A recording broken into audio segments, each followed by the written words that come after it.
বন্ধুরা কেমন আছো তোমরা সবাই? আমাদের গল্পকথার নতুন আরও একটি ভিডিওতে তোমাদের সকলকে জানাই স্বাগতম।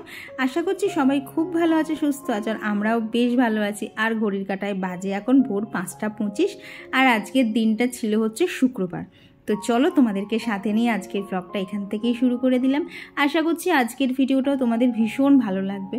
তো গতদিন তো তোমাদের সাথে কোনো ব্লগ শেয়ার করতে পারিনি, তো কেন পারিনি চলো ভিডিওর মাঝখানে তোমাদের সাথে শেয়ার করছি।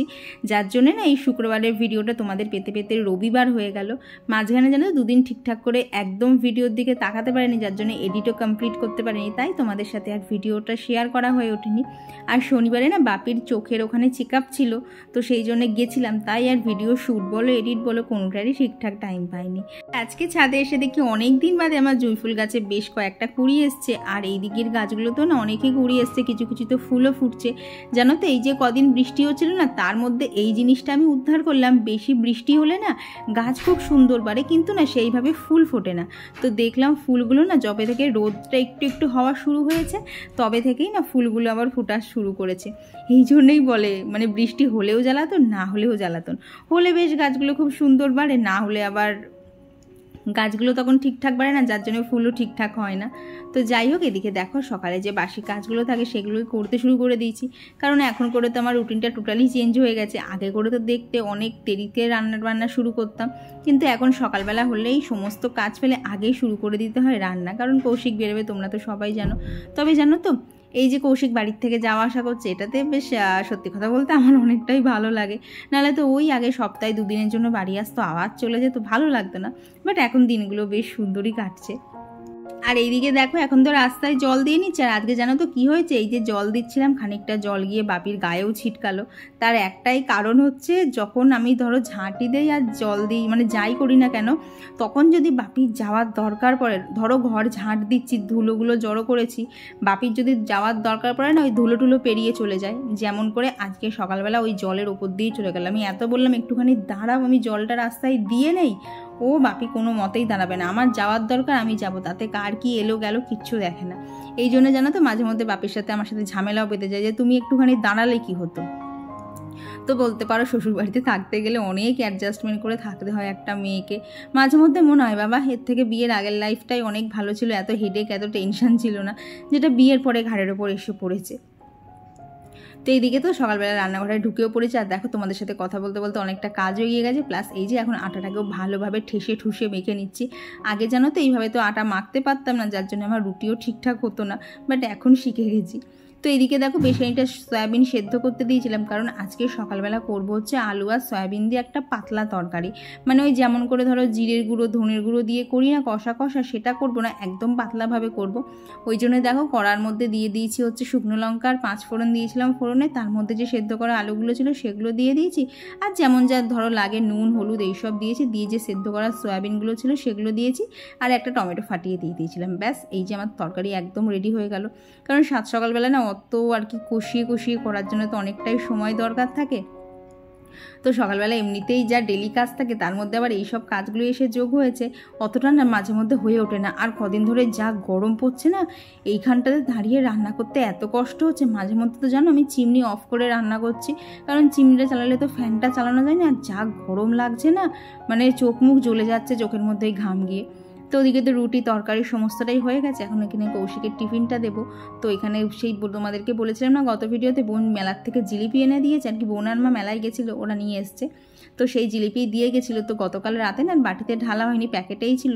তো সকালবেলা দেখি প্যাকেটটাতে বেশ পিঁপড়েও হয়ে গেছে, তো ভাবলাম আর দেরি করে দরকার নেই, এগুলোকে জিলিপিগুলোকে আর কি বাটিতে ঢেলে রাখি। তো এখান থেকে কৌশিককে বেশ কিছুটা দিয়ে দিলাম হচ্ছে ওর টিফিনের জন্য, আর এখন এই যে ওর লাঞ্চটা প্যাক করে দিচ্ছি। তো লাঞ্চে তো দেখতেই পেলে সকালবেলা করেছিলাম সয়াবিন আলুর তরকারি, তো সেটা দিয়েছি, আর ওই যে রুটি করেছি, রুটিগুলো কিন্তু সাথে মানে করার খানিকক্ষণের মধ্যে ধুয়ে একদম হাওয়াতে শুকিয়ে নিচ্ছে, যাতে রুটিগুলো অনেকক্ষণ নরম থাকে। তো এই যে এখানে রুটি আর তরকারিটা প্যাক করে দিলাম। ব্যাস বলতে পারো ও যখন এই যে ওকে টিফিনটা প্যাক করে দিতে পারি, তখন বলতে পারো মানে তারপর থেকে না আমি একটু দম নিতে পারি, যে বাবা সকালবেলা থেকে ঊর্ধ্বশ্বাসে মানে এক নিঃশ্বাসে যা কাজ চলে, তারপরে এখন এসে না একটুখানি রেস্ট পাওয়া যায়। তো তারপরে ওকে খেতে দিয়ে এই যে ওপরে চলে এলাম, এসে টুকটাক যে জানলা দরজাগুলো খোলা থাকে সেগুলোই শুরু করে দিচ্ছি। আজকে না আর একটুও বসবো না, কারণ প্রচণ্ড গরম পড়েছে, তো বসলেই না বসা হয়ে যাচ্ছে। তো সেই জন্য ভেবেছি আজকে আর বসবো না, একটানে সমস্ত কিছু করে দেবো। তো এর মধ্যে কৌশিক বেরিয়েও গেছে, আর যার জন্য এই যে আমি এখন বিছানা টিছানা সমস্ত কিছু আর কি গোছানো শুরু করেছি। না হলে না ও ঘরের মধ্যে আর কি বেরোনোর সময় ঘরের মধ্যে এদিক ওদিক ছোটাছুটি করে, তো তখন না এই কাজগুলো করতে গেলে খুব অসুবিধা হয়। আর দেখবে ছেলেদের একটা দোষ থাকে, এরা মানে জামা কাপড় বলো, ঘড়ি, চশমা যাই বলো, সামনে থাকলে ওরা দেখতে পায় না। কৌশিক ঘড়ি চশমাগুলো দেখতে পেলেও না, ও জামা কাপড়ও সামনে থাকলেও দেখতে পায় না। মানে ওই যে আল্লাহর কাছে গিয়ে এটা কোথায় ওটা কোথায় বলা যেন একটা অভ্যেস হয়ে গেছে। তো ওই জন্যে ও যখন আর কি যতক্ষণ না বেরোয় না, আমি এইসব কাজগুলোতে হাত দেই না, কারণ এই কাজগুলোতে যেই করতে আসবে কিছু না কিছু খুঁজে পাবে না, আবার সেগুলো হাতের কাছে এগিয়ে দিতে হবে। তো ওইদিকে তো বিছানাটা টান করা হয়ে গেছে, এখন জানলাটাও খুলে নিচ্ছি। আর জানো তো আজকে জানলা খুলতে সময়ও লাগবে, কারণ গতকাল রাতে একটু বৃষ্টি হয়েছিল, তো সমস্ত গাছগুলোকেই তো বৃষ্টিতে বাইরে বার করা হয়, কিন্তু ওই যে মাঝে স্পাইডার প্ল্যান্টটা দিয়েছিল না, ওটাকে না বার করা হয়নি কোনো দিন এখনও। তো গতকাল রাতে যখন বৃষ্টি হচ্ছিল, তো একে তো তখন আর ছাতি নিয়ে যাওয়া সম্ভব না, তো সেই জন্য না জানলাতে বার করে দিয়েছিলাম। এত আস্তে আস্তে করতে হয়েছে না, দেখতেই তো গাছটা কত ঝোপালো মা দিয়েছে। এই গাছ যদি আমি বাঁচিয়ে রাখতে না পারি, আমি ঠিক করেছি আমি আর স্পাইডার প্ল্যান্ট আনবো না, কারণ শুধু শুধু এই সুন্দর সুন্দর গাছগুলোকে মেরে ফেলা তো মানে খুব খারাপ লাগে। আর দেখবে যারা আমরা গাছ ভালোবাসি, গাছের কিছু হলেই যেন বুকের মধ্যে কেঁপে ওঠে। তো এখানে স্পাইডার প্ল্যান্ট আর সমস্ত যে গাছগুলো আছে সেগুলোকে ভালো করে জল দিয়ে স্প্রে করে নিচ্ছি। দেখছো তো ঘরে কীরকম রোদ ঢুকেছে। তো আজকে সকালবেলা একটা ইম্পর্টেন্ট কাজ করতে হবে, সেটা হচ্ছে সেই তোমাদেরকে দুদিন ধরে না একদিন ধরে দেখাচ্ছি না, বেশ কিছু জামা কাপড় ছিল আয়রন করতে হবে। তো ভাবলাম রাত্রে করে আমার না করতে ভালো লাগছে না, সময় নেই বলবো না, কিন্তু না সারাদিন কাজের পর তখন আর বসে বসে আয়রন করতে ইচ্ছা করছে না। তো আজকে দেখলাম যেহেতু শুক্রবার, তো নিরামিষ রান্না তাড়াতাড়ি হয়েও যাবে, তাহলে খানিকক্ষণ ধরে বসে বসে এই আয়রনটাই করে ফেলি। আর এই যে যখন করি ফ্যানটা তো অফ থাকে, এত গরম লাগে না, মানে কি হচ্ছে বলো তো, সন্ধ্যেবেলার দিকে আর কি দুপুরবেলা সারাদিন ঘরটাতে রোদ পাওয়ার পর না সন্ধ্যেবেলা ঘরটা খুব গরম থাকে, তো সকালবেলা না তার তুলনায় একটু কম গরম থাকে। তো ভাবলাম এগুলোকে না আজকে সকালবেলাই করে ফেলি। আর যেহেতু যে বেড কভারটা পাতা আছে ওটা একদম পিওর সুতি না, তো সেই জন্য দেখো এই বেড কভারটা না পেতে নিচ্ছি, কারণ যদি ধরো হিটে ওই চাদরটার কোনো ক্ষতি হয়ে যায়, সেই জন্য না নিচে এই বেড কভারটা পেতে নিয়েছি যে এর উপরে রেখে রেখেই সমস্ত আয়রনটা করে ফেলবো। তো দেখো তো জামাগুলো ঠিকঠাক আয়রন করতে পেরেছি কিনা। তো জানো তো শার্টগুলো না এখনও বেশ আমার মন পছন্দ মতো টান না করতে পারছি না, তবুও এখন চেষ্টা করে যাই। একদিকে জানো তো ভালোই হয়েছে আমি নতুন আয়রনে প্রথম আয়রন করিনি। এটা যে আয়রনটা দেখছো না, যেটা দিয়ে আর কি আয়রন করছি, এটা হচ্ছে মার আয়রন। তো মা সচরাচর করার যেহেতু সময় পায় না, তাই মাকে বলেছি যে মা আমার কাছে থাকুক, তোমার যখন দরকার লাগবে বলো, কৌশিক গিয়ে দিয়ে আসবে। তো সেই জন্যে না মার আয়রনটা দিয়েই এখন বলতে পারো আমার হাতে খড়িটা বেশ ভালোই হচ্ছে। তো এখানে যে জিনিসগুলো আয়রন করলাম সেগুলোকে তার অন্য জায়গায় রাখাই যাবে না, চটজলদি আগে ওয়ার্ড্রপে ঢোকাতে হবে। আর জানো তো ওয়ার্ড্রপে না আমি এই গোছাতে আসলেই একটা জিনিস দেখি যে এত শাড়ি এত জামা, কিন্তু বিশ্বাস করো কোথাও গেলে না ওই পাট ভাঙাগুলো গরমে পরতে ইচ্ছা করছে না, তখন মনে হচ্ছে দূর বাবা, সারা ওয়ার্ড্রপ জুড়ে এত জামা কাপড়, আর কোথায় গেলেই আর জামা পরার সুযোগ পাই না, মানে কোনটা পরবো সেটাকে ঠিকই করতে পারি না। তো আমার মতো তোমাদের কার কার এরকম হয় অবশ্যই কমেন্টে জানিও তো। ওই যে দেখো অত শাড়ি, তারপরে টুকটাক শাড়ি কিনি, কিন্তু কোথাও গেলে না তখন মনে হয় শাড়ি পরতে হবে না, চুড়িদারটাই ঠিক আছে, যা গরম শাড়ি পরে নড়তে পারবো না। ইভেন যেন হয়েছেও তাই, মানে পয়লা বৈশাখ বলছি, জামাই ষষ্ঠীর দিন শাড়ি পরেছিলাম না, পরার পর মনে হচ্ছে কতক্ষণে খুলবো, কেউ মনে হচ্ছে যেন আমাকে দড়ি দিয়ে বেঁধে রেখে দিয়েছে। তো আজকে যেহেতু শ্যাম্পু করবো, তো সেই জন্য তো টনিকটা ভালোভাবে মাথায় অ্যাপ্লাই করে নিলাম আগে, তারপর এবার বাদবাকি কাজগুলো করবো। না হলে না টনিকটা যতক্ষণ রাখা যাবে ততক্ষণ তো ভালো। আর যেহেতু আমি আর রাত করে দিতে পারছি না, তাই সকালবেলা উঠে তাড়াতাড়ি করে আগে দিয়ে নিচ্ছি, তাহলে মাথায় যা 4-5 ঘন্টা থাকে তাই মঙ্গল। নাহলে না আমার এত ঠান্ডা লেগে যাচ্ছে কি বলবো তোমাদের, কিন্তু টনিকটা এত ভালো ওটাকে ইগনোরও করতে পারছি না। তো তারপর দেখো এখানে আমার ডেলি যা ডাস্টিংয়ের কাজ থাকে সেগুলোই এখন করে নিচ্ছি, কারণ আজকের পরে আবার কবে ডাস্টিং করব আমি নিজেও জানি না, কারণ কালকে তো বাপির সাথে ডাক্তারের ওখানে যেতে হবে, কালকে হবে না। আর পরশুদিন রবিবারে আবার এই ডাস্টিং করার জন্য আলাদা সময় পাওয়ার খুব দরকার, কারণ রবিবারে তো উঠিই লেট করে, তারপরে না ডাস্টিংগুলো করার সময় হয় না, তো করতে করতে আবার সেই সোম-মঙ্গলবার হবে। তো সেই জন্য ভাবলাম আজকে একটুখানি হালকা করে করেই রাখি। আর এই যে এখন এখানে ঘরটাকেও ঝাঁট দিয়ে নিচ্ছি। তো চলো বেশ কিছু কমেন্টও তোমাদের সাথে শেয়ার করি। তো আমার কত ভিডিওতে কমেন্ট করেছিল মৌ লাইফস্টাইল থেকে দিদিভাই, ছোট্ট পাখি আইডি থেকে দিদিভাই, রিয়া সিংহ দিদিভাই, টুম্পা দিদিভাই লিখেছো তোমার রান্না আমার খুব ভালো লাগে দিদিভাই, থ্যাংক ইউ গো। আর কমেন্ট করেছে আমাদের ছোট্ট সংসার থেকে, তো দিদিভাই লিখেছে তোমার কাজগুলো ভীষণ ভালো লাগে, থ্যাংক ইউ গো। যে আমি এইটুকু মানে সংসার জীবনে যা শিখেছি সেটাই যে তোমাদের এত ভালো লাগে, তোমরা যে এত প্রশংসা করো তার জন্য বিশ্বাস করো আমার ভীষণ আনন্দ হয়। আর কমেন্ট করেছিল সুচরিতা মণ্ডল দিদিভাই, বিউটিস মেকওভার লাইফস্টাইল। আর আয়ুষী চক্রবর্তী দিদিভাই লিখেছে আজ ভিডিওটা দেখতে অল্প দেরি হয়ে গেল। ঠিক আছে গো, কোনো ব্যাপার না, কারণ সবসময় তো আর সময় সমান যায় না, কখনো কখনো কাজের প্রেশার থাকে। তবে তুমি যে সেই ব্যস্ততার মাঝেও টাইম বার করে আমার জন্য ভিডিওটা দেখেছো, এই জন্যই তোমাকে জানাই অসংখ্য অসংখ্য ধন্যবাদ, এভাবেই আমার পাশে থেকো। আর কমেন্ট করেছিল আসিফ ফারজানা থেকে, তো দিদি লিখেছে খুব ভালো লাগলো তোমার ভিডিওটা, কালকেও ভিডিও দেখেছি কিন্তু কমেন্ট করিনি, আমাদের তো কাল ঈদ। হ্যাঁ গো আমি জানি তোমাদের শনিবারে ঈদ গেছে, তো তোমরা কারা কারা যাদের ঈদ আছে কারা কারা ঈদে কেমন আনন্দ করলে অবশ্যই এই ভিডিওর কমেন্টে জানিয়েছো, কারণ ঈদের কোনো কিছুতে আমার এখনও কোনো দিন পার্টিসিপেট করা হয়নি, তো আমি জানিও না ঈদে কি কি হয় না হয়। তো তোমরা কে কীভাবে ঈদে আনন্দ করলে অবশ্যই কমেন্টে জানিও। আর এই দেখো এই যে আমগুলো দেখছো না, এইগুলো জানো তো কেনা না, এইগুলো হচ্ছে বাবার দোকানে যারা মাল নিতে আসে, তো সেই কাকুরাই না দিয়ে গেছে, তো অনেক দিয়ে গেছিলো, মা আবার আমাকে খানিকটা দিয়েছে, বোনকে খানিকটা দিয়েছে। গাছ পাকা আম জানো তো যেমন মিষ্টি তেমন তার টেস্ট, এত সুন্দর। তো আমগুলোকে ওখানে রেখে দিয়েছি, এখন আর কাটবো না, রাতে কৌশিক বাড়ি আসলে তখন খাবো। দেখবে এইসব বেশ ভালো ভালো জিনিসপত্র না একা খেয়ে ঠিক পোষায় না, আর বাপি তো আম খায় না, তো সেই জন্য ভাবলাম আমার একার জন্য আর কাটতে হবে না।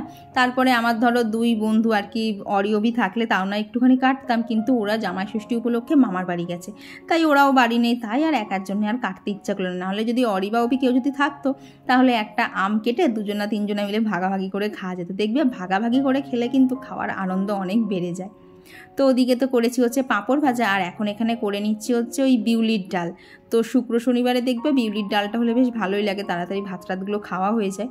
তো এখানে আজকে না হিং ফোড়ন দিয়ে বিউলির ডালটা করেছিলাম, তো ডালটা ওখানে ফুটতে দিয়ে এসে এই যে আমার ব্রেকফাস্ট রুটি, সাথে ওই যে সয়াবিন আলুর তরকারি যেটা সকালে করেছিলাম, আর তার সাথে না দুটো জিলিপিও নিয়েছিলাম। আজকে ব্রেকফাস্টটা একদম আমার মন পছন্দ ছিল।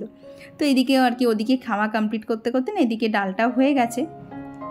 তো এইটা তো গেল হচ্ছে ডাল আর পাঁপড় ভাজা। তো আর আজকে রান্না করবো হচ্ছে আলু পটল আর হচ্ছে পনির দিয়ে একটা তরকারি। কি বলো তো, তরকারিটা না আজকে একটু বেশি করেই করবো, কারণ কালকে সকালবেলা আমাকে আর বাপিকে না মানে 6:30টার ট্রেন ধরতে হবে, তো সকালবেলা না ওই তরকারি করে তো কৌশিককে টিফিন দেওয়ার সময় হবে না, তো সেই জন্য ভেবেছি আজকে একটু বেশি করে করব। তো খানিকটা তুলে রেখে দেবো, সেটাই কালকে সকালে ওকে গরম করে দেবো, আর রুটিটা সকালবেলা তাড়াতাড়ি করে দেবো, তাহলে মানে ওর টিফিনটাও নেওয়া হয়ে যাবে, আবার আমাদের বেরোনোটাও হয়ে যাবে। তো মাঝে মধ্যে দেখবে একা সংসারে কিন্তু এরকমভাবে একটুখানি প্ল্যানিং করে করতেই হয়, কারণ সবসময় সবাইকে যে একদম টাটকা গরম গরম খাবার খেতে দেবো সেটা তো সম্ভব হয় না। তো মাঝে মধ্যে যখন কাজের চাপ থাকে তখন কিন্তু এরকম আমি করেও থাকি। তো আর আমার গত ভিডিওতে কমেন্ট করেছিল পিয়ালি দে দিদিভাই সুরভিদি, তো সুরভিদি লিখেছে তোমার এই গ্রিন নাইটিটা খুব ভালো লাগে। হ্যাঁ গো দিদিভাই, নাইটিটা আমারও ভালো লাগে, কিন্তু নাইটিটা না এত ছিটটা মোটা না, এই গরমের মধ্যে পরলে বলতে পারো পুরো স্নান করে যাচ্ছি। আর কমেন্ট করেছে পিয়াসা দিদিভাই। আর টুম্পা কুণ্ডু দিদিভাই লিখেছে আমি তোমার ভিডিও মাঝে মধ্যে দেখি কিন্তু কমেন্ট করা হয়ে ওঠে না দিদিভাই, তোমার ভিডিও খুব ভালো লাগে, থ্যাংক ইউ গো। আর কমেন্ট করেছিল দেবলীনা ঘোষ অধিকারী, তো দিদি লিখেছে মাঝে শরীর খারাপের জন্য অনেক দিন তোমার ভিডিও দেখিনি, আজকে দেখলাম বেশ ভালো লাগতো। জানো তো এই কাজের লোকের কামায়ের আর ঠিকঠাক কাজ করে না বলেই আমি কোনো কাজের লোক রাখি না, কষ্ট হয় তাও খুব নিজে করি। কি বলো তো, সত্যি কথা তোমাদের সাথে স্বীকার করতে আমার লজ্জা নেই, কারণ যা পিসি যেটুকু কাজ করে না সারাদিনের কাজের ফাঁকে আমিও সেটা করে ফেলতে পারি, কিন্তু আমাকে তো আমার ভিডিওটার জন্য টাইম দিতে হয়। তারপর ধরো দেখবে নর্মাল একটা কাজ করা কিন্তু খুব সহজ, এটা একমাত্র আমরা যারা ভিডিও করি তারা জানি, নর্মালি কিন্তু কাজ করা খুব সহজ, কিন্তু প্রত্যেকটা কাজকে সুন্দরভাবে প্রেজেন্ট করা, কখন কোন অ্যাঙ্গেল দিয়ে ক্যামেরাটা সেট করা, এইটা করতে গেলে কিন্তু রান্না করতে বলো আর যে কোনো কাজ করতেই বলো অনেকটা সময় চলে যায়। যার জন্যই বলতে পারো ওই পিসি যদি না আসে না আমাকে এইসব করার পর আবার ওই ঘর মোছা বাসন মাজাটা করতে হয়, তো তখন না অনেকটা লেট হয়ে যায় আর শেষের দিকে ভালো লাগে না, তো এই কারণেই হচ্ছে আমার পিসিকে রাখা। আর কমেন্ট করেছিল বন্দি পাখি আইডি থেকে দিদিভাই, আর কমেন্ট করেছিল রাখি মণ্ডল দিদিভাই, আর রেবেকা সুলতানা দিদিভাই কমেন্ট করেছে, আমি বাংলাদেশ থেকে বলছি দিদি, তোমার ভিডিও আমার খুব ভালো লাগে, তোমাকে দেখে সংসারের প্রতি মায়া আরও বেড়ে গেল। থ্যাংক ইউ গো। আর এইখানে কি করছি বলো তো, ওই যে সবজি রাখার যে কন্টেনার বলো, তেলের যে কন্টেনার বলো, সেগুলো না সমস্তটা ফাঁকা করে নিয়েছি। তো আর কি নতুন করে তেলও ঢালতে হবে, সবজিও আনতে হবে, তো সেই জন্য ভাবলাম আজকে না সমস্তটা মেজে রাখি, তাহলে না পরের দিন যখন সবজি আনা হবে চট করে ঢুকিয়ে দিতে পারবো। আর শুধু আজকে বলে না, যখনই জানো তো যে এই কন্টেনারগুলো খালি হয় আমি কিন্তু সঙ্গে সঙ্গে একটুখানি ধুয়েও নেই, যাতে কন্টেনারগুলো না সবসময় এরকম চকচকে থাকে। তো এইদিকে দেখো আলু পটল সমস্ত তো কষানো হয়ে গেছিলো, আর পনিরগুলো তো দেখলে জলের মধ্যে ভিজিয়ে রেখেছিলাম। আর জানো তো এতে পনির কিন্তু খেতে খুব নরম আর টেস্ট হয়। তো এখানে আমার তরকারিটাও হয়ে গেছে। এই দেখো তরকারিটা তখন পাতলা ছিল, কিন্তু একটু ঠান্ডা হয়ে বসতেই কিন্তু বেশ এরকম চাপচাপ একটা তরকারি হয়ে গেছিলো, আর খেতেও খুব ভালোই হয়েছিল। তো আর কতদিনের ভিডিওতে কমেন্ট করেছিল পিউ মণ্ডল, বৈশালীনাথ দিদিভাই, দোয়েল, লোপামুদ্রা দি, আর কমেন্ট করেছিল শুভ্রা মিশ্রা দিদিভাই, আর কমেন্ট করেছিল রীতা পাল দিদিভাই। তো দিদিভাই লিখেছে, আমি সবসময় তোমার ব্লগ দেখি কিন্তু কমেন্ট করতে পারি না। ঠিক আছে গো দিদিভাই, তবে মাঝে সাঝে করো, যাতে মনে না হয় আর কি, যাতে আমার মনে না হয় তোমরা আমায় ভুলে গেছো। আর কমেন্ট করেছিল তুলিকা ধর দিদিভাই। তো দিদিভাই লিখেছে, তোমাদের তুলসী গাছটা কোথায় রেখেছো? তো তুলসী গাছটা না আমাদের বাড়ির বাইরে বলতে পারো একটা কীরকম আর কি বাপি করেছে, কীরকম একটা শিক মতো দিয়ে না তার বাইরেই রাখা, যার জন্য তুলসী গাছে জল টল যে দেওয়া হয় না সেগুলো আমি শ্যুট করতে পারি না, কারণ বুঝতেই তো পারো রাস্তায় ওরকম না শ্যুট করলে লোকে হাঁ করে তাকিয়ে থাকে, আর সেটাকে না আমি এখনও ইগনোর করতে পারি না, মানে সে তাকালে আমারও তার দিকে চোখ চলে যায়, যার জন্য বলতে পারো সেটা না আর দেখানো হয় না। আর কমেন্ট করেছিল সম্পাদা দিদিভাই, মুনমুন দাস দিদিভাই, আর রাজিয়া লিখেছো, আমাদের তো ঈদ কালকে তুমি জানো, কিন্তু নিজের ঘর গোছাচ্ছি আর তোমার ভিডিওটা সম্পূর্ণ দেখে নিলাম। তো অবশ্যই তুমি কিন্তু জানিও রাজিয়া তোমার ঈদটা কেমন কাটলো, তো তোমার কমেন্টের অপেক্ষায় রইলাম। আর কমেন্ট করেছিল নিয়োগী পৌলমী দিদিভাই। আর রাখি দিদিভাই লিখেছো, তোমার ভিডিও আমার খুব ভালো লাগে, তুমি আমার নাম নিচ্ছ বাট ভিডিওতে কিন্তু আমার কমেন্টটা পড়ছো না। কী বলো তো দিদিভাই, কদিন ধরে না প্রচণ্ড কাজের চাপ যাচ্ছে, আর তারপর দেখছোই তো পিসি আসছে না, আর যা গরম পড়েছে না, প্রচণ্ড তাড়াতাড়ি ভয়েস দেওয়া হচ্ছে, যার জন্য না প্রত্যেক দিন কমেন্টগুলো এখন পরিপূর্ণ পড়তে পারছি না। তো প্লিজ ছোটো বোন বলে একটুখানি ভুলটা ক্ষমা করে দিও। তো নেক্সট ভিডিওতে পড়ার চেষ্টা করবো, আজকের ভিডিওতেও পড়েছি, নেক্সট ভিডিও থেকেও তোমার কমেন্টটা পড়ার চেষ্টা করব। আর কমেন্ট করেছিল পুষ্পা জয়সালি ব্লগ আর শালিনী ব্যানার্জি দিদিভাই। তো তোমাদের সকলকে জানাই অসংখ্য ধন্যবাদ যে তোমরা তোমাদের মূল্যবান সময় থেকে আমার জন্য একটু সময় বার করো, আর এইভাবেই কিন্তু প্লিজ আমার পাশে থেকো। তো এইদিকে দেখো নিচের সমস্ত কাজ ছেড়ে ছাদের জামা কাপড় তোলা, গাছে জল দেওয়া কমপ্লিট করে এই যে এখন এসে ঘরটা মুছে নিচ্ছি।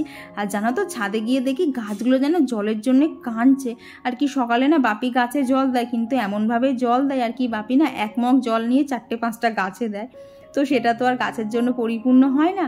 তো সকালে যা ওই জন্য না আমি আর দিই না, মাটিটা তখন ভেজা থাকে, আমি এই দুপুরের দিকে গিয়ে না একটুখানি করে জল দিয়ে নিচ্ছি।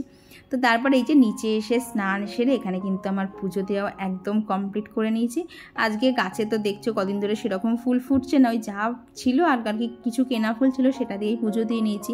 আর এরপর বিকেলবেলা ছাদে জল আর কি গাছে জল দিতে গিয়ে দেখি নিঃশব্দে এখানে বৃষ্টি পড়ছে, মানে ঘর থেকে জানো তো বোঝাই যাচ্ছে না বৃষ্টি হচ্ছে, শুধু দেখছিলাম আকাশটা না কেমন হলদে হলদে হয়ে এসছে। তো ভাবলাম আমি ছাদে গিয়ে গাছ কটাতে জল দিয়ে আসি, তো এসে দেখি তো এখানে দেখো বৃষ্টির জলও ভরছে, আর সমস্ত গাছগুলো কিন্তু জলও পেয়ে গেছে। আর আকাশে দেখো খুব একটা যে কালো কুচকুচে মেঘ তাও না, ওই মোটামুটি মেঘ ছিল। তো চলো আবার নিচে গিয়ে সন্ধে দিয়ে নিয়ে পরে সন্ধ্যেবেলা সন্ধে দেওয়ার সমস্ত কিছু কমপ্লিট হয়ে গেছে। আর আজকে তো শ্যাম্পু করেছিলাম, মাথাটাও বেশ হালকা হালকা রয়েছে, তারপর ওপরে ফ্যানটা চলছে, বেশ একটা খুব সুন্দর ওয়েদার। তো পছন্দের সিনেমা তো চালিয়েই নিয়েছি আগমন, আর সাথে এই যে মেলার জিলিপি যেটা কালকে বোন দিয়ে গেছিলো তারই এই 3খানা পড়ে আছে, আর রাখবো না কারণ অলরেডি গতকাল রাত থেকে আজকে রাত অবধি এমনিই রয়েছে। তো এখন 3টে আমার কাছে কোনো ব্যাপারই না, কারণ আমার জিলিপি খেতে প্রচণ্ড ভালো লাগে। তো জিলিপি নিয়ে চলে এসেছি, তো এখন আগে সিনেমাটা শেষ করি, চলো পরে দেখা হচ্ছে। তো এই যে এখন যে সিনেমাটা আমি দেখছি, এই সিনেমাটা তোমরা কে কে দেখেছো আর কার কার ভালো লাগে অবশ্যই কমেন্ট করে জানিও। আর সিনেমা দেখতে দেখতে না অনেকটাই লেট হয়ে গেছিলো, যার জন্য আর ভিডিও করা হয়নি। তো চলো আজকের জন্য টাটা।